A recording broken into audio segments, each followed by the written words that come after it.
Alright, so in this video we're going to make a JavaScript quiz with a web page front end like this. So we can have a question showing up on our web page, a space to type the answers, and then the submit button. And by the time we go through the quiz and answer all the questions, hopefully correctly, then it gives us our score at the end. And you can have 3 questions or more depending on what you want. You can add questions to this quiz. That's what we're going to create. That's what it's going to look like. Something like that anyway. Let's get started. I've got an empty HTML page here. And I'm in Visual Studio Code. It must be saved as an HTML page. And then you can create the setup for your HTML document. I like to do that by using the exclamation mark shortcut and then just using the autocomplete or clicking tab. And that brings up a boilerplate code for your HTML document.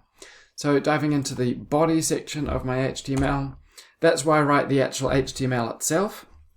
But of course, once I put some script tags in there, in between those script tags, that's where I'll be writing my JavaScript. So to get started, we'll start with the actual machinery of the quiz itself, which is the data and how we move through the quiz. So I'm going to create a variable here. I'm calling it questions, and then I can assign some data to that variable. So as you know, I can sort of store data inside variables in JavaScript. I could store a number inside my questions variable, or I could store a string of some sort. But right now, because I'm going to have several questions, I'm going to store a whole array inside that questions variable. So I'm using the square brackets for an array, and I'm going to put 3 different strings in here, which are my questions. So what is 2 plus 2? And then to separate them out, I'm going to use a comma. So the comma is what the array needs to know which item is which inside my array. So it indexes each item one at a time, and it knows the difference between one and the other, and it needs the commas to be able to do that. So what is 3 plus 3 will be my next question. Like I said, you can write much more interesting questions than this. We're just keeping it simple for now. We also want questions that are not too difficult for our brain to cope with to get the right answers. So 3 questions, that's enough. Of course, you could write heaps more if you want it. That's up to you. So that's an array full of 3 different data points, 3 different strings really, separated by commas. Let's jump in and actually test this out and have a look at the actual web page. So I'll load the web page that I've just made in the browser. Of course, there's nothing there at the moment. It's just blank page because I didn't write any HTML. But if I use the console, so I right click and I go inspect, and then I can find the console there. If I type in my questions variable now, there is my array. It knows that this variable is storing this whole array here of all my questions. It's got all this information about my array in there. But what I can do is I can index out that data, and I can, if I use a square bracket after I type questions, I can put the index number that I want and get a specific question from my array. So we start counting from 0 if we're a computer sometimes. So an array, the first item is actually item 0, and that's this question. And then if I want to get the next one, questions in square brackets 1 will bring up my next question, and questions with the square brackets 2 will bring up actually the third question in my array. So if I've got my data like that, that means I can use this number here, that number inside the square brackets, I can use that to cycle through my questions. Of course, I need corresponding answers. So I'm going to make another variable here. I'm going to call it answers. And inside that array, I will put my answers. Now, of course, the answers must be synced up. I must have them in the same order. So I'm going to use strings for now, separating out the strings with commas again. And then I'm going to put all the correct answers in there. Item 0 is the correct answer for item 0 of my questions array, etc., etc. Let's just test that out. Let's make a button up here. I'm going to go back to my HTML. Let's just make a button, and I'll just put submit as the text inside my button. And inside a button element in my HTML as an attribute, so inside the opening tag, before that greater than sign there, but after the end of button, I can use onClick, which is a method I can have which will call a function when I click the button. So on the event of me clicking this button, I can call a function. Let's call it submit for now. And I need these normal brackets, these normal parentheses after the name of the function. That indicates that it's a function to the computer. It also allows me to input some data inside there, some more information about the function if I need to. I'm not going to do anything with that now, just leave the brackets empty. But what this means is that when I click the submit button on my page, it's going to call the submit function. So let's come down into my JavaScript again, and let's actually declare this function, which I will name submit. And again, the empty brackets after it. So I've named the function, declared it, and then I can use my fancy brackets for the coding. That's where the code actually goes that will run when this function is called. So for now, all I want to do actually is log in the console. So console.log, then in brackets is what I'm logging in the console. I just want to, what I've done before, what I did in the console earlier, log my questions, and let's do 0 for now. And then let's log console.log my answers. Let's do item 0 as well. So let's just check that that works. It's always good to test these things in the console, I think. So I press the submit button, and there we go. I've got my first question and my first answer. You can see that as long as I've got the same number here, then they correspond to each other. So if I put 1 there instead of 0, and then refresh the page, click the submit button again, now I've got the next question, which is corresponding to the next answer. So in other words, as long as these index numbers are the same, my questions and my answers are going to match up. So for that reason, to help me cycle through the questions and keep the corresponding answers, I'm going to create another variable here, which I'm just going to call counter. And we'll set that to 0 to begin with. And what I can do then, if you have a look again in the console, let's check this out. If I refresh the page here. If I type questions, but I don't use an actual number here, I use the variable instead, then I can get the same question popping up because it knows that the counter equals 0. So I can use the variable instead of the number.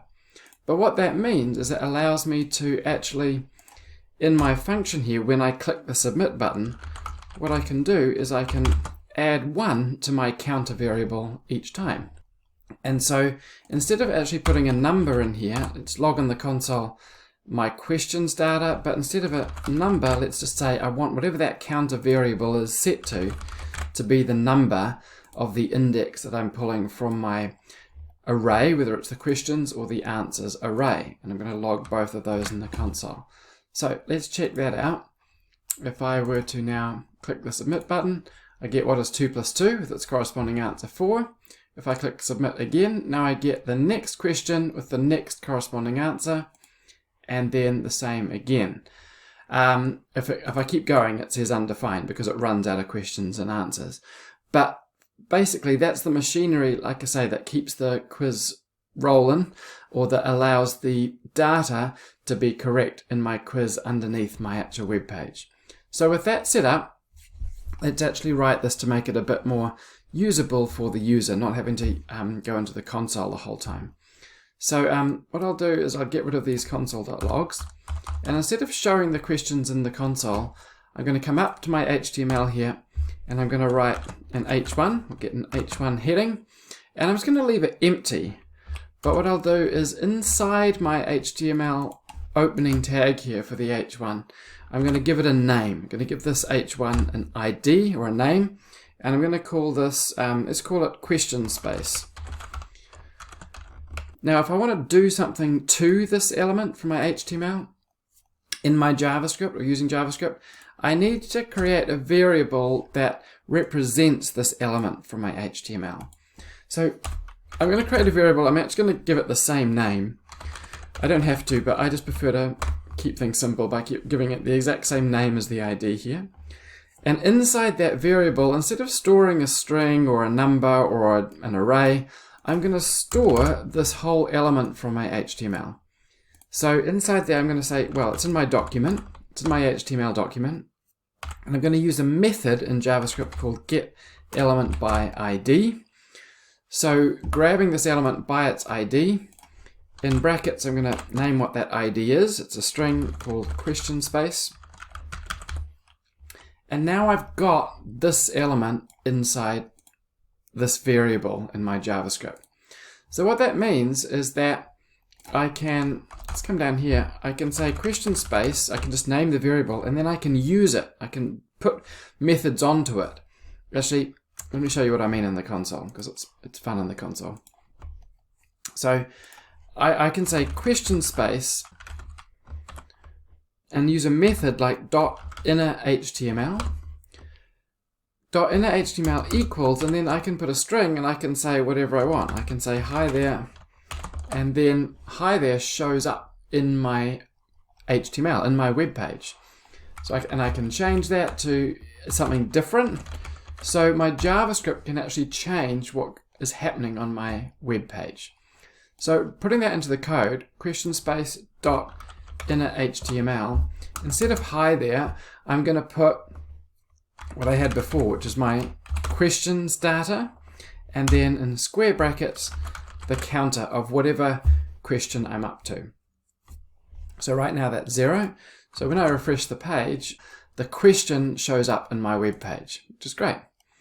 Now, what I want to do is when I click the submit button, I'll start by showing the beginning question. I mean, I could even put 0 in here to say I definitely want that to be the beginning question. But then when I click the submit button, I want to add one to my counter and then show whatever question I'm up to. So from my questions data, I'm going to show, if the counter's on 1, I want to show that question. If it's on 2, I want to show that question. So it means that when I click the button, it's going to update. It's going to update the question. So let's save and refresh and see if that works. So it starts by saying what is 2 plus 2, but if I click the submit button, we're actually cycling through the questions until we get to the end, of course. Okay, so I'm actually going to take this out here because this code here is updating my quiz, as it were. So to keep things simple, I'm actually going to separate this out. I'm going to make an update function. So declaring the name of the function is update, using the empty normal parentheses, and there's my fancy block of code, fancy brackets I should say, fancy brackets that represents the object of code that I'm going to put in there.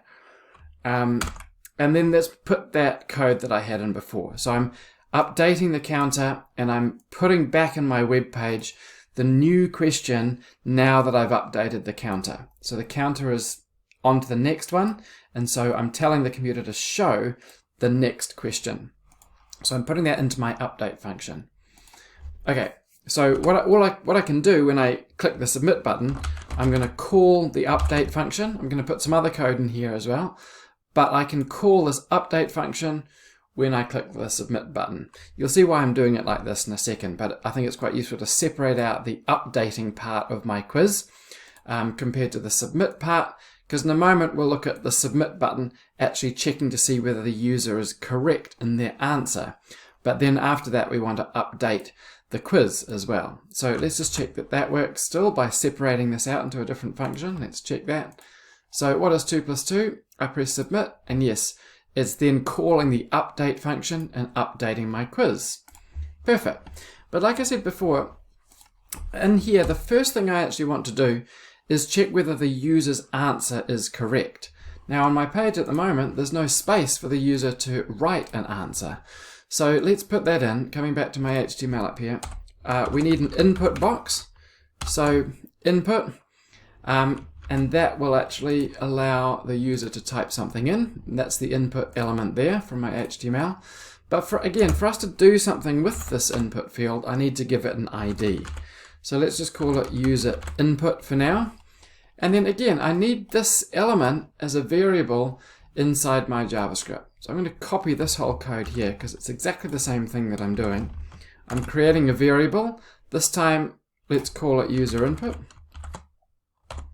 And what I'm doing is I'm storing in this variable something from my document. I'm grabbing the element by an ID, but not the question space element this time, but the user input element. So once I've got that element as a variable in my JavaScript, again, I can do something with it. What I might do for now, just to check it, when I press the submit button, let's log in the console that user input variable, which is getting this element from my HTML, so that you can see what's actually going on. So coming back to my web page here, let's go to the console again and see what's happening. If I click submit, there it is. It's my whole variable. It's the whole element from the HTML that's stored in that variable. Now that's not particularly useful if I want to check if the user is correct in their answer, because their answer is not an HTML code, right? I actually want to know what they're typing into that user input field. So to do that, I'm actually going to use this variable, but I'm going to add a method of .value. So to show you what I mean, if I refresh the page here, if I type 4 as the answer to my question and then click submit, there it is. It's the value of what I've typed into that user input field, not the user input element from the HTML itself. Okay, so now that I've got that, instead of logging it in the console, I can actually check if the user is correct with their answer. So to do that, I'm going to use an if statement. And an if statement works by, we say if, and then we've got some condition or another, and then there's some code. So the code in these fancy brackets, that will run if, but only if, the condition inside these normal brackets is met, or in other words, if it's true. If the statement inside here is true, then we can run the code in the fancy brackets. So what do I want to be true? I want the user input, from that element, the value of it, so in other words, what the user has typed into that input field, I need that to be equivalent to the correct answer. So in JavaScript, equivalence is 2 equal signs, not 1. So if their answer that they've typed in is equivalent to the data that's in my answers variable, and remember I'm using square brackets to index whatever answer I'm up to, and the answer that I'm up to will be reflected by that counter variable. So if their answer, what they type in, is equivalent to this array, depending on which number I'm up to, then we know that the user is correct with their answer. And if they are correct, then we can run some code. And the code that we will run, let's for now just say an alert that says they are correct. So let's just have the string correct showing up. Okay, let's test that. And let's try and type a correct answer. That's why I put easy questions in there. Let's see how we go. So what is 2 plus 2? I'll type 4. And it says I'm correct. Hooray. Endorphins. Love it. If they're not correct, we will have an else statement here. So else means if, let's have a block of code after the else statement. This block of code will run if the condition from this if statement is not true. So in other words, if the user is not correct in their answer, then we'll jump down to the else block and we'll run the else statement. So let's have an alert in here that says wrong for now. Let's try that. And let's test if we get the wrong answer. So if I say 6 for that one, it says wrong. However, if I say 6 for this one, it says right, because it's keeping track of which question I'm up to. Okay, so that's working, great. But I don't actually want these alerts to pop up. Let's come up here, let's create another variable, and let's call this one score. I'll set that to 0. And let's have a score. So instead of an alert, let's just say score plus plus. In other words, let's add 1 to the score variable if they're correct. And if they're wrong, let's not add 1 to their score if they are not correct. So to test that out, I'm going to refresh the page. What is 2 plus 2? I'm going to say 4 and press submit.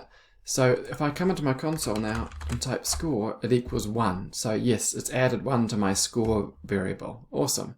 What is 3 plus 3? Let's make that 6.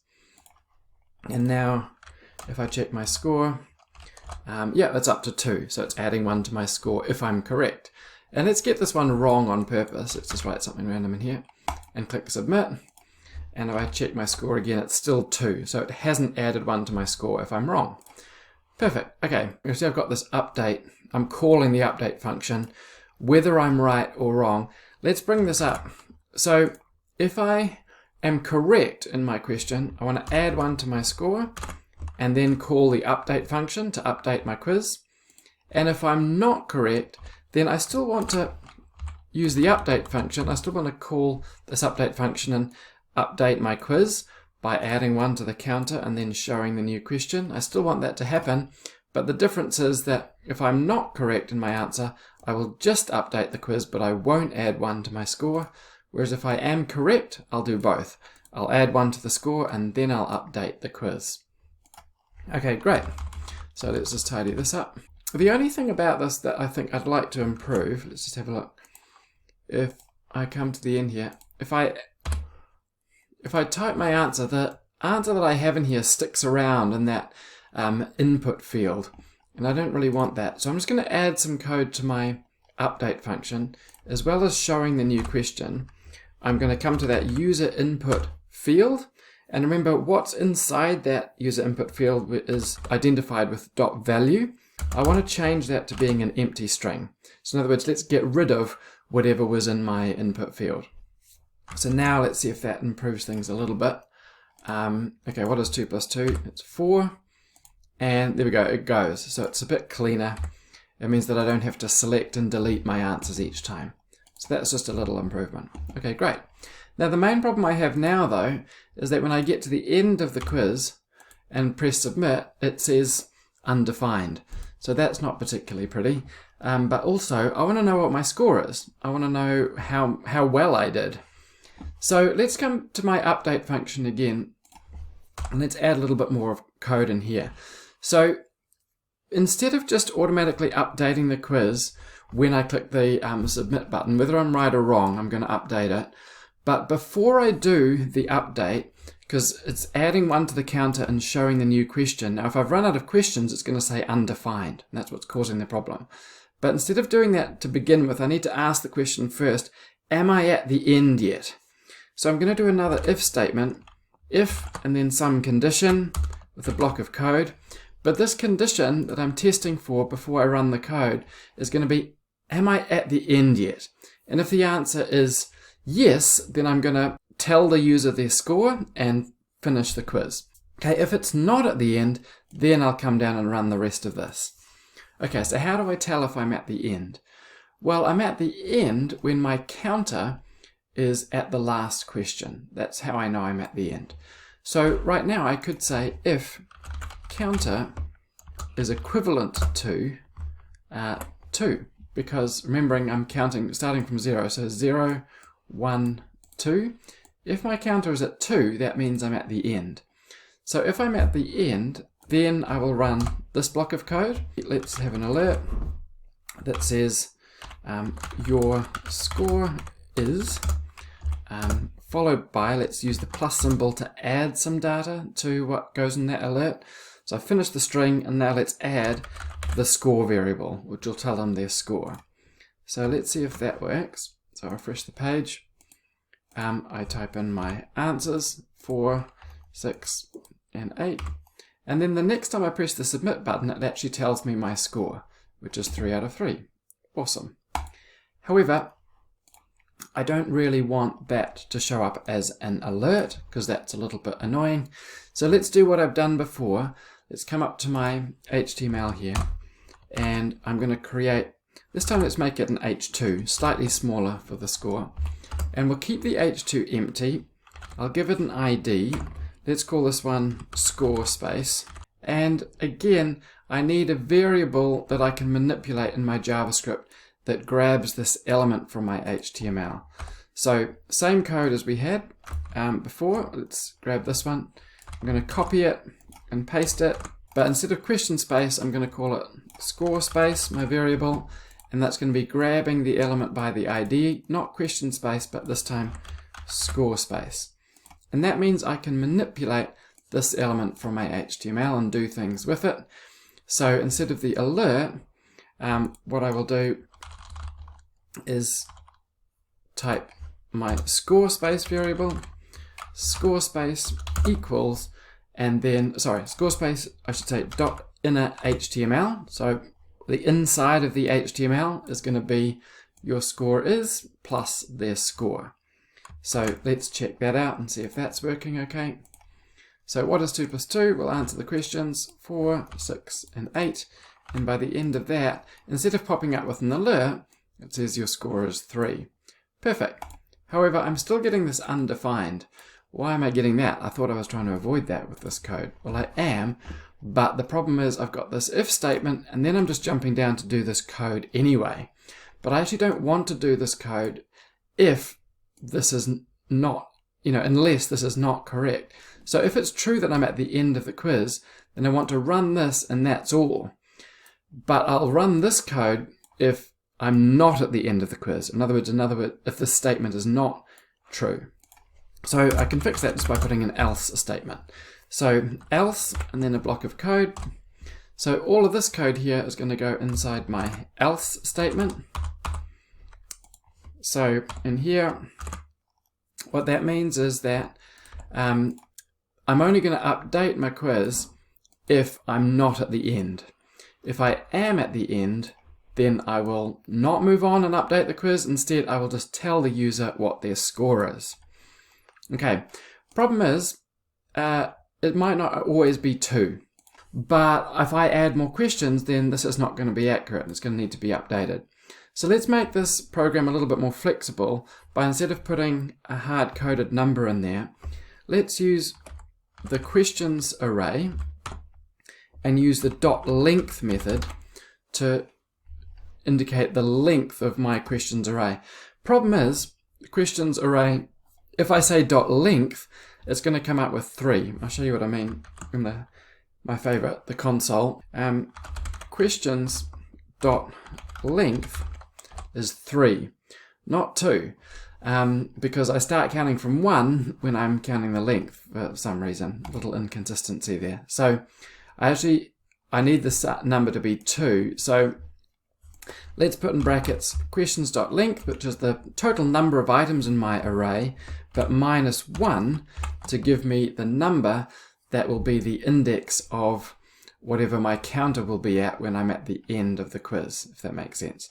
So if my counter is equivalent to the length of the array minus 1 to give me the proper indexing, then that means I'm at the end of the quiz. And if that's the case, I will show the user their score and leave it at that.